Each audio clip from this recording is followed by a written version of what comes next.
പാലക്കാട് മണ്ണാർക്കാട് ചങ്ങലേരിയിൽ കാട്ടുപന്നി കുറുകെ ചാടി ഓട്ടോ ഡ്രൈവർക്ക് പരിക്ക്. തെങ്ങിങ്ങൽ ഷൗക്കത്തിനാണ് പരിക്കേറ്റത്. പന്നി ഇടിച്ചതിനെ തുടർന്ന് നിയന്ത്രണം വിട്ട് ഓട്ടോ മറിയുകയായിരുന്നു.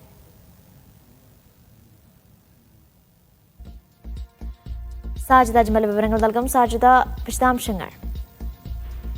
മണ്ണാർക്കാട് ചങ്ങലേരിയിൽ ഇന്ന് വൈകുന്നേരത്തോടു കൂടിയാണ് അപകടം ഉണ്ടാകുന്നത്. വൈകുന്നേരം 6:30 ഈ പ്രധാന പാതയിലൂടെ പോവുകയായിരുന്ന ഓട്ടോയ്ക്ക് മുൻപിലേക്ക് കാട്ടുപന്നി ചാടുകയായിരുന്നു. നിയന്ത്രണം വിട്ട ഓട്ടോ മറിയുകയും ചെയ്തു. നമുക്ക് ദൃശ്യങ്ങളിൽ കാണാം, ഓട്ടോയ്ക്ക് തൊട്ട് മുൻപിലായി ഒരു കാർ വന്ന് നിൽക്കുന്നുണ്ട്. ആ കാറിലേക്ക് ഓട്ടോ ഇടിച്ചു കയറാത്തത് കൊണ്ട് വലിയ അപകടം ഒഴിവായി. ഓട്ടോ ഡ്രൈവർ തെങ്ങിങ്ങൽ ഷൗക്കത്ത് എന്ന 52-കാരന് പരിക്കേറ്റിട്ടുണ്ട്. ഇയാളെ സമീപത്തെ ആശുപത്രിയിൽ പ്രവേശിപ്പിച്ചു.